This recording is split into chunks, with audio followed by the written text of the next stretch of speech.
High বন্ধুরা, তোমরা সবাই কেমন আছো? ভালো আছো? আমি ভালো আছি। এই আজকে রাতে নাইটে দেখো রাত্রেবেলা রুটি করেছি।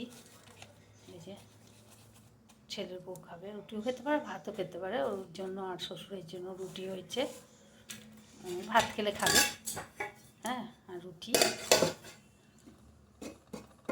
এই দেখো ওঠাতে পারছি না, জানো, বসে গেছে। রুটি দেখো, আলু ভাজা, এই যে আলু ভাজা, রুটি আলু ভাজা, আর এই যে ডাল সিদ্ধ করলাম। ওরা ওইবেলা বিয়ে বাড়ি খেয়েছে, নিয়ে ছোটো ছেলেগুলো মা আলু ভাজা ঘি দিয়ে খাবো, কেন আমি একটু এই যে ডাল সিদ্ধও করে দিলাম, হ্যাঁ। আর হচ্ছে আমার হাজব্যান্ডের জন্য এই যে দুধ গরম করে রেখেছি, দুধ রুটি একটু আলু ভাজা নেবে, হ্যাঁ। এই হয়েছে রাত্রেবেলা রান্না বান্না। তোমরা রাতে কে কী খাচ্ছ জানাবে নাইটে, হ্যাঁ।